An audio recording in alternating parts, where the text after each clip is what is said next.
welcome back to the channel. In today's video we're going to be doing a unboxing and kind of a little bit more of a first look and first thoughts on the Hyper Tough 3-gallon 3/4 horsepower air compressor. Comes with a few extra little goodies.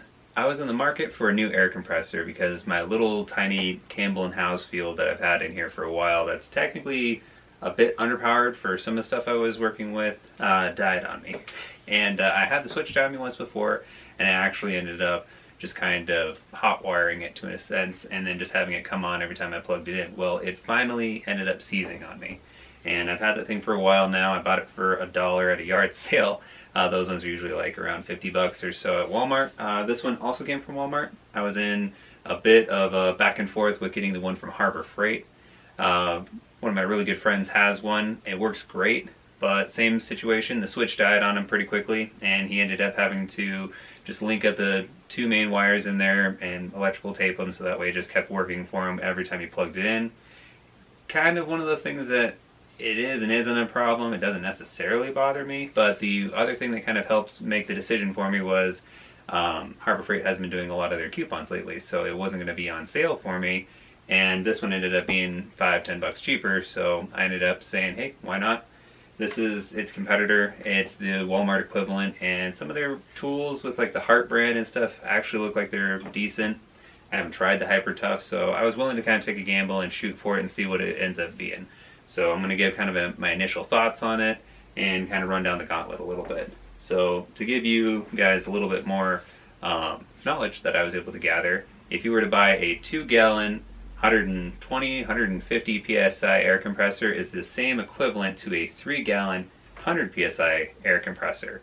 It's how quickly it fills the tank versus how much air you kind of output is pretty much on par with each other. One just kind of fills a little faster than the other one, but they basically hold the same capacity within reason. This model is more or less built for the idea around you are going to be refilling tires, you're going to be using it to kind of just blow dust off of a project, you're going to be going through, like I will, using a brad nailer or a stapler gun, one of these little guys, quite often. That's what I use for a lot of my projects that I'm working on currently, and just a lot of different decorations that I will be creating here for upcoming holidays and just in general for sale. So that air compressor died on me, the Campbell & Housefield, and I needed a new guy. So let's get into it. Without further ado. Alright, let's go over a few quick little stats. Like I said earlier, this is the 100 psi max working air compressor. It also is a third of a horsepower, which is 0.33 if you're going off of a decimal, depending on what region you're from. This is 0.5 CFM at 90 psi, so it can't really push that hard, so you're not going to be really running this with pneumatic tools. You're not going to be looking at getting any kind of impact drivers. You're not going to be necessarily feeling that you could overly buff an entire car with this. This is for minimal use and just kind of light duty things. That's the whole principle behind it. If you're wanting something that can crank out quick air without a high capacity, you're going to want to spend a little bit more money and get either like a port cable or a DeWalt or something a little bit bigger than this one, because you're going to have a lot of time where you get just into buffing a car or just start getting into like knocking a couple bolts loose, and then you're going to have to sit there and wait for a couple minutes for it to refill. Then you can get a couple bolts loose and then wait a few minutes. You're going to be more frustrated. This isn't what this is designed for. It's designed for portability. It even comes with a handle. So you're kind of weighing and measuring that. Me, I have a very tiny shop. I have a larger air compressor that is in my garage, but it's too large for this space, so I needed something smaller. And since I'm just going to be using brad nailers and, like I said, dusting the area around, I might fill a couple of tires for either bikes or any kind of lawn equipment that I have that's near the workshop out back. It's going to be around that, and just the brad nailers and staplers don't take that much air, and I can usually wait in between hitting a couple of spots, moving around, moving my project. It already builds up some pressure. It's not a problem for me. So let's see here. I'm going to read out the box a little bit for you. It apparently comes with a 7-piece accessory kit, 25-foot coil hose, quick connector plug, sealant tape. You have a tip adapter, inflation needle, plastic inflation nozzle, so if you're working with something that'd be like a softer kind of ball or something like that for your kid. It also has a tire chuck. Kind of an odd one. Okay. So when we open up the box, Got your instruction booklet. I already cut the top just to make it a little easier. It comes in a couple different languages. Just kind of flip it over. Looking through it a little bit. You can throw down your date purchased on here so that way you know when it was purchased. It does come with a 1-year warranty on it, so that does definitely help and is nice. Gives you a parts list in here. It gives you some different little warnings about just air compressors in general, basic maintenance. Make sure to kind of empty the tank every now and again. Every few months is usually good unless you're in a more humid area, you want to empty it more. The reason being is that rust can generate inside of the tank. Even though this is an oilless one, you can have that issue a little bit more. Or actually, yeah, this is the oilless model if I remember right. We'll double check that, but that was what its listing said online when I was looking it up. So light woodworking, hobby painting, heavy nailing is not necessarily recommended. Not recommended for automotive repair, metalworking, or heavy auto restoring, which is kind of what I listed with the whole buffing a car, knocking bolts loose with the ratchet. Not really designed for that. So just hobby painting, light woodworking, and inflation. So basically covers all the bases that I need. 1-year limited warranty kind of runs through the gauntlet on here. No hassle, 1-year limited warranty to the original purchaser. If during any normal use this Hyper Tough power tool breaks or fails due to a defect in material or workmanship within the 1-year date of the original purchase, simply bring the tool to the original sales receipt back to the nearest Walmart retail store at its direction or discretion. Hyper Tough agrees to have the tool or any defect parts repaired or replaced with or similar Hyper Tough product or part free of charge within the state warranted period. So that's nice. So if you were able to go and needed any of that within 1 year, as long as you maintain your receipt, you can just go back to Walmart and swap it out. And it goes into a different language. So that's the entire booklet. Nothing too major. Let's get into opening it up. So, chunk of secure foam. Here's your coiled up hose. Looks like it's brass on one side, and then your connector is a nickel. It's a brass, and then they actually already have on there the nickel fitting to hook into the unit for the air.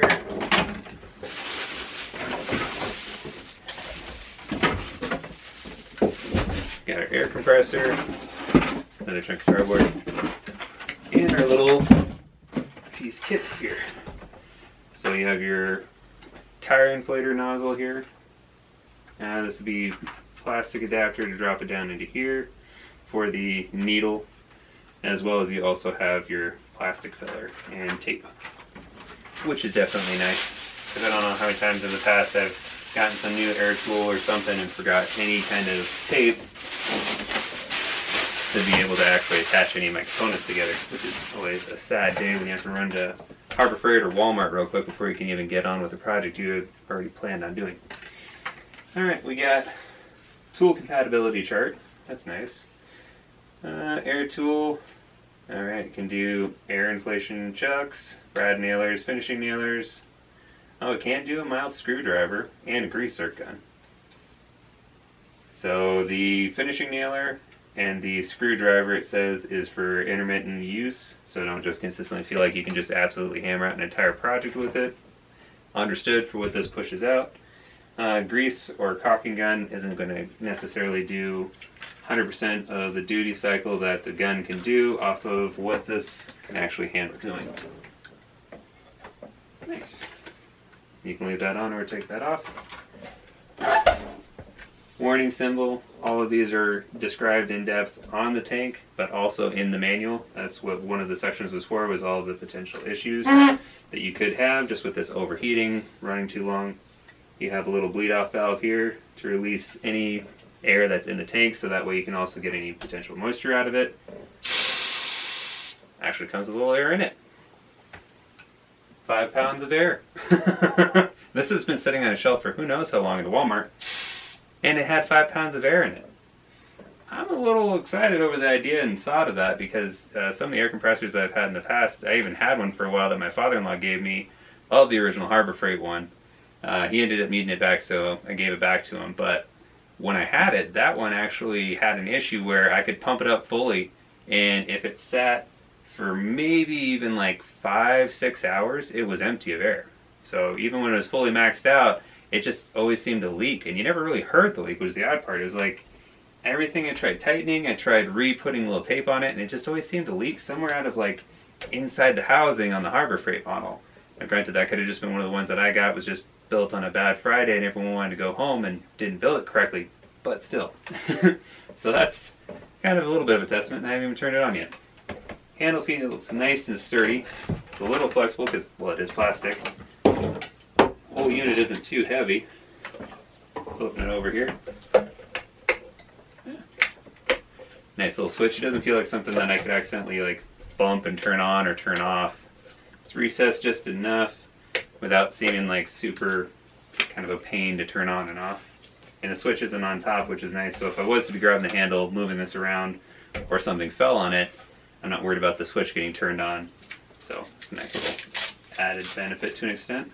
We have an actual nice Velcro holder or keeper for the actual cord.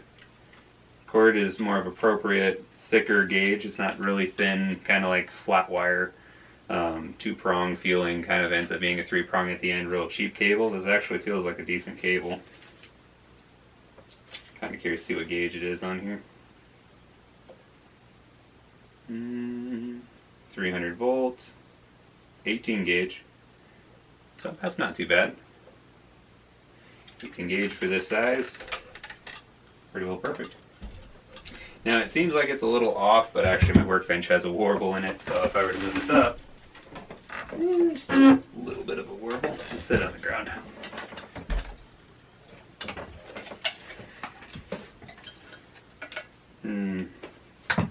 Ever so slightly. Oh, one of the suction cups is pushing a little further. Alright, I can push that later.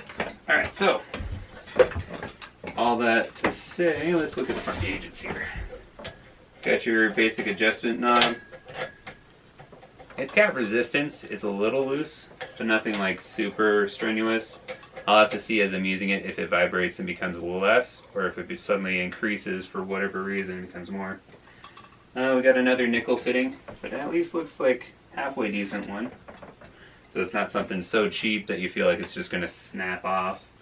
All the rest of it's just basic brass and steel, so that all looks good. Gauges don't look to be super over the top, but they seem a lot better than some of the real cheap ones I've seen, even from Harbor Freight, for gauge wise.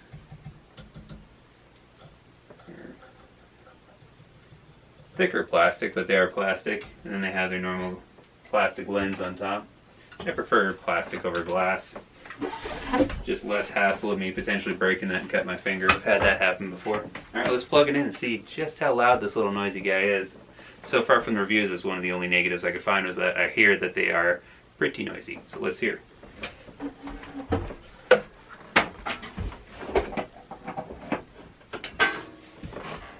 Cable's actually pretty nice and long. I think they said that was a 6 foot.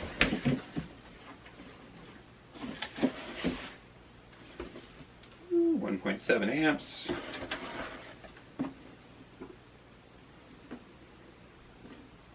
Interesting. The flow rate is 0.7 CFM at 40 psi, but it's 0.5 at 90 psi. For how hard it can push. Not give me how long the hose is. Roughly 6 foot. I'm going to say it's a 6 foot cable, so that's nice. Gives a little bit of distance, but let's hear just how loud it is.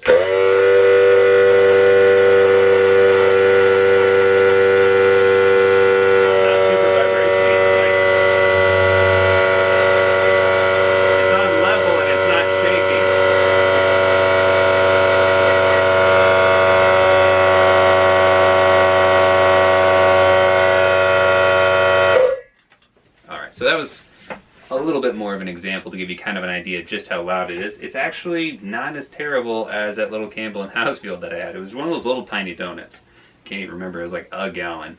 And supposedly pushed 100 PSI. That thing never really ever got to 100 PSI ever since I had it. And the guy that had it before me said it was just too underpowered, didn't remember where the heck he got it, and sold it at a yard sale for $1 to me. So it did its time, and it well more than justified $1's worth.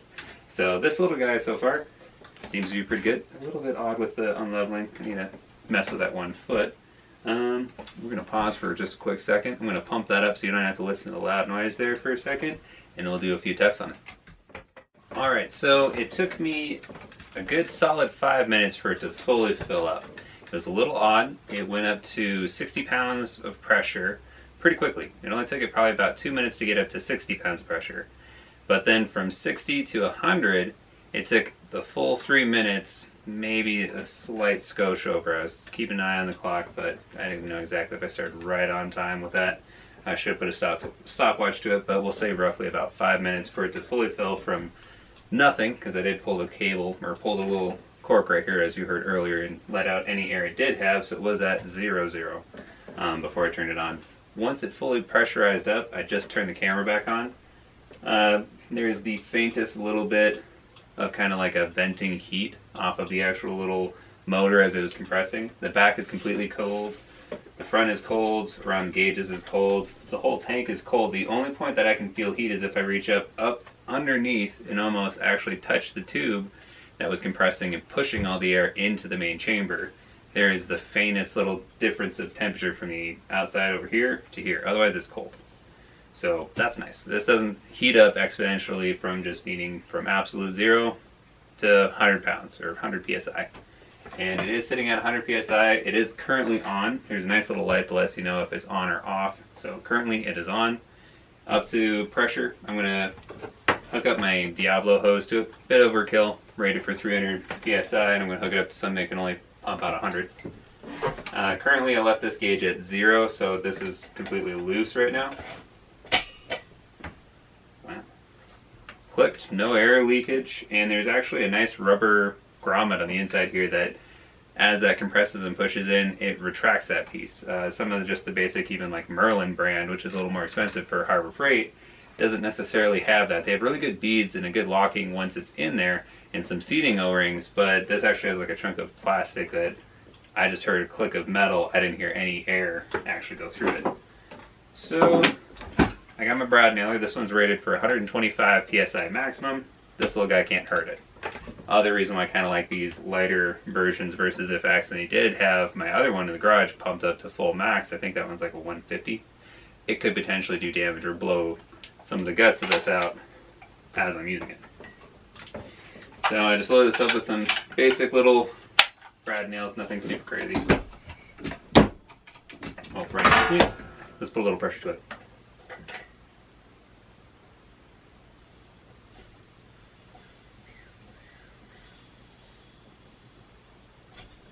For brad nailing, keep it around 60 to 70 pounds.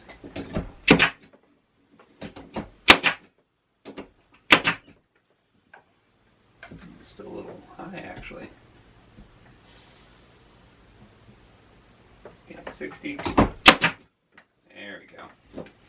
I can crank it up a little higher, but into like 2x4s and such, it gets such a hard indentation in there, and it shoves the brad nails so deep in that then I have to go with like mud putty or just have large dimples in the wood.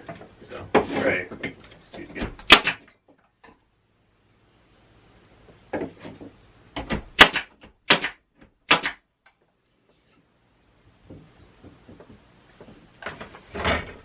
So I've done 7 brad nails and I have dropped 5 psi. It's doing good. So actually, 10 brad nails, and now we're at 90 psi. So it's taking 10 brad nails, and I only drop 1 psi per brad. No leaks. Now granted, my hose, of course, I know is good to go, but none of the gauges are leaking. Everything is just mounted up, ready to go. I opened up the packaging, turned it on, let it run 5 minutes, talk to you guys for a second, and it's off to the races. So, as with any air compressor, especially these, hook it up to air check and see how quickly.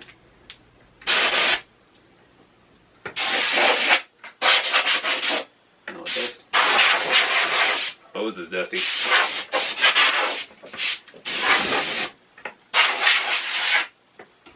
It'll get loud here in a second.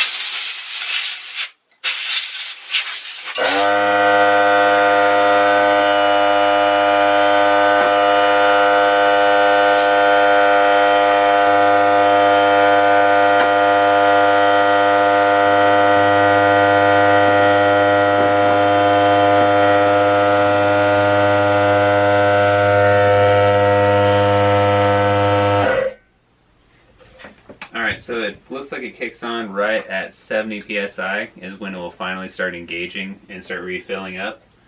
And then going from that mark up to 75 took just a few seconds. And I'm guessing from that point you're looking at another like minute and a half, 2 minutes for it to refill back up to 100, judging off of what the initial fill was like. But besides that, so far everything seems to be pretty good for PSI output. Let's crank it up a little bit. So 75 in the tank, 75 on the gauge. Probably go through and clunk around on it a little bit more. But so far, seems to be doing good.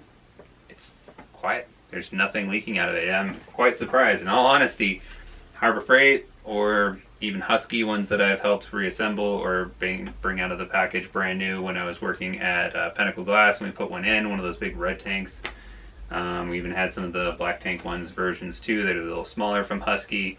Every one of those out of the box, you're spending grand on some of those, $800 on the other ones, and you're having to assemble everything and put it all together. And this little guy, which is technically under 50 bucks before tax, after tax I think it was 54.47, I want to say, is like $54.50 essentially, is already 100% put together, ready to go out of the box. The only little caveat is if I wanted to use the air hose that it came with, I would have to put tape on the one end to make it an air chuck for tires, essentially. Otherwise, I could just use this tape, little plastic piece, fill up. I mean, it's all right there, and if I did just all quick work and I didn't mind a little leak, I could do all this with my hands, and I wouldn't even need really a wrench or anything to fill a tire real quick. So if I was to buy this and wanted to just fill up a basketball or something real quick at home, it's everything you need pretty much out of the box. Otherwise, maybe a wrench if you wanted to get on the proper air chuck to be nice and tight with the Teflon tape. Other than that, it seems to be nice, doing everything I'm going to want. 6 foot of cable is going to be perfect for me.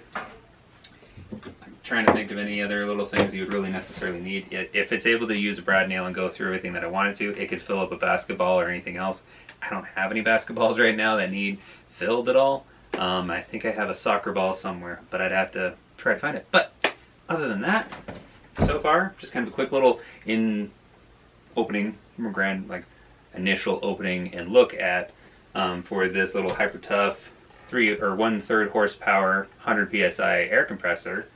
This guy is definitely worth the money so far. I mean, I'll give a little bit more of a stress test, and I might give you a bit more of like even just a 6-month update, because I've been using my brad nailer a heck of a lot more. And I might even hook up, I do have a kit for doing paint work, for just like airbrushing for the light work, and then I also actually have a bigger like air gun for paint, or air painter, I can't remember what it's called technically. But I have one of those for doing like automotive work, and I can kind of play around with that a little bit more, and at the 6-month mark give you guys an update, because I have some stains and stuff I can run through it to do on some chairs and maybe some parts of the fence or even my back porch, and I can give you guys a bit more of a rundown on how well it does on those. So yeah, hopefully you enjoyed this quick little look into the Hyper Tough air compressor. I'll mess with the leg a little bit. I think I'll mount it up in the ceiling again like I had the other one, so it's kind of up and out of the way. I'll probably build a box for it with some foam to kind of densen the sound a little bit so it's not quite as loud in the tiny shop, the workshop here. And yeah, we'll get going on and keep moving with it. So thank you all so very much for joining in. If you like the video or have any questions about the tool or have anything that you want me to check out on it, feel free to ask. Link any of that you want in the comments below.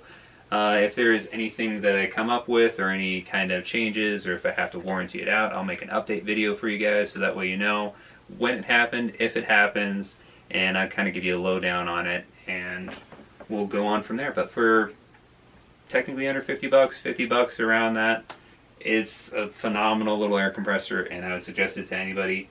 And it seems to be, so far, a good competitor. And the only benefit I'd see on the donut versus what they call the hot dog model, this is a little hot dog, is just space requirements. Otherwise, you don't have the little compartment on top that was very thin and shallow on the other one. And it's dependent on if you like the Harbor Freight Central Pneumatic brand or if you like the Hyper Tough brand. But otherwise, so far, This is nice solid plastic, no flex to it. The other one was a little bit flexing when I had it, and that before I gave it back to my father-in-law. So, yeah. Anyway, thank you very much. Hit the subscribe button if you haven't already. That helps out greatly. Hit the notification bell if you like these videos so far. If you have any suggestions or want me to review something else, feel free as well to leave that in the comment below. Thank you all so very much, and have yourself a wonderful day.